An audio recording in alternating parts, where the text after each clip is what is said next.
When I was young, my family lived overseas. I lived in Indonesia for a few years, and my mother, she didn't have the money to send me where all the American kids went to school. But she knew it was important for me to keep up with American education. So she decided to take me history lessons herself, Monday through Friday. But because she had to go to work, the only time she could do it was at 4:30 in the morning. But whenever I complained, my mother would just give me one of those looks, and she said, "This is a picnic for me, either burster." So I know that some of you are still thirsty to being back at school. But I'm here today because I have something important to discuss with you. My father left my family when I was 2 years old, and I was raised by a single mom who had to work and who struggled at times to pay the bills and wasn't always able to give us the thing that all the kids have. There were times when I missed having a partner in my life. There were times when I was lonely and I felt like I didn't fit in. So I wasn't always as focused as should have been on school. And that is something that I'm not proud of. And I got in more trouble than I should have. And my life could have easier taken a turn for the worst. But I was lucky. I got a lot of second chance. And I had the opportunity to go to college and law school and part of my dreams. My wife, our first lady, Michelle Obama. She has a similar story. Neither of her parents had gone to college and they didn't have a lot of money. But they worked hard and she worked so that she could go to best schools in this country. But some of you might not lose advantage. Maybe you don't have adults in your life who give you the support that you need. Maybe someone in your family has lost their job and there's not enough money to go around. Maybe you live in a neighborhood where you don't feel safe or have friends who are afraid to bring you to do things you know aren't right. Maybe you could be a great writer, maybe even good enough to write a book or articles in a newspaper, but you may not know it until you write that English class paper that's assigned to you. Maybe you could be an innovator or an inventor, maybe even good enough to come up with the next iPhone or the new medicine or vaccine, but you may not know it until you do it for your science class. Maybe you could be a mayor or a senator or a Supreme Court justice, but you may not know that until you join student government or the debate team. And no matter what you want to do with your life, I guarantee that you need an education to do it. You want to be a doctor or a teacher or a police officer. You want to be a nurse or an editor, a lawyer or member of our military. You are going to need a good education for every single one of those careers. You cannot drop out of school and just drop into a good job. You got to train for it and work for it and learn for it. And this isn't just important for your own life and your own future. What you make of your education will decide nothing less than the future of this country. The future of America depends on you. What you are learning in school today will determine whether we as a nation can meet our greatest talents in the future.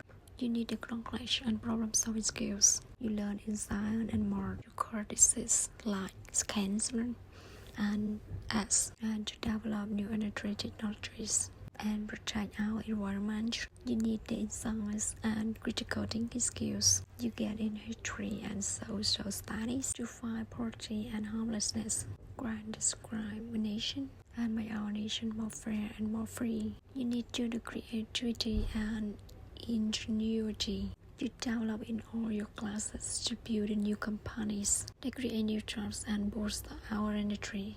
We need every single one of you to develop your talents and your skills and your intellect so you can help us solve our most difficult problems. If you don't do that, if you quiet on school, You are not just quieting on yourself, quieting on your country. No, I know it's not always easy to do well in school. I know a lot of you have challenges in your lives right now that can make it hard to focus on your schoolwork. I get it, know what's it like, but at the end of the day, the circumstance of your life, what you look like, where you come from, how much money you have, what you got going on at home, none that's an excuse for neglecting your homework or having a bad attitude in school. That's no excuse for talking back to your teacher, cutting class, or dropping out school. There is no excuse for not trying.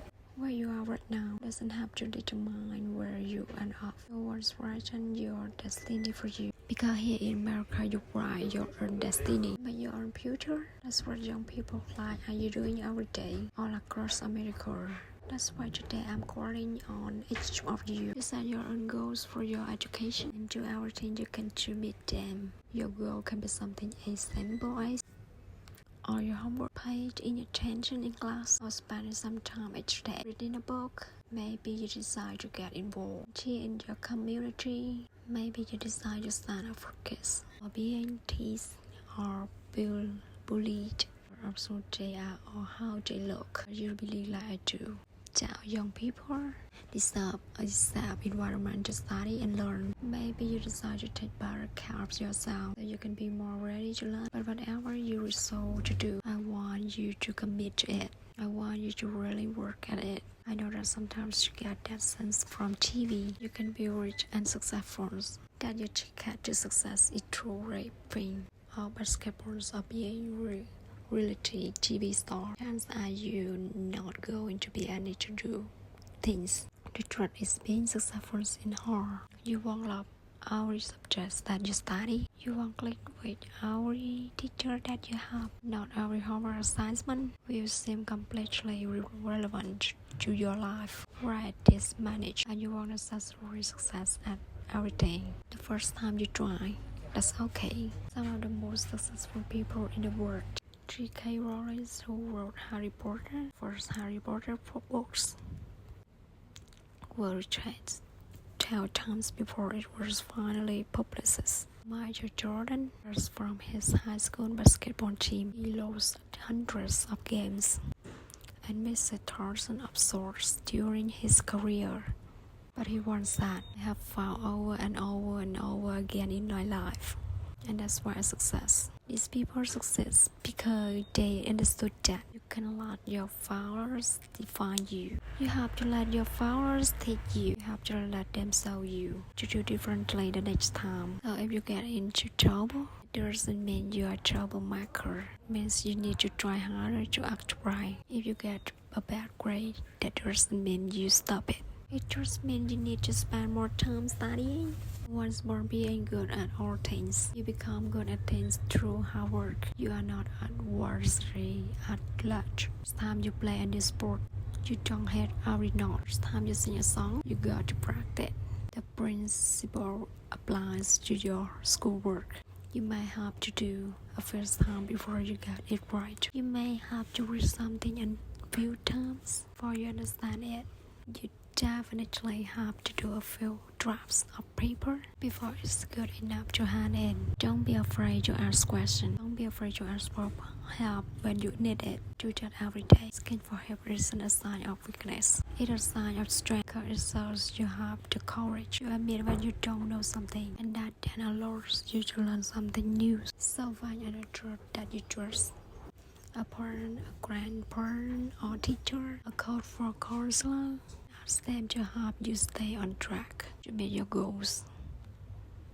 When you're struggling, even you discouraged, and you feel like other people have given up on you, don't ever give up on yourself. Because when you give up on yourself, you give up on your country. The story of America is about people who quit when things got touch. It's about people who kept going, love their country too much, to do anything less than their best. The story of students who sat.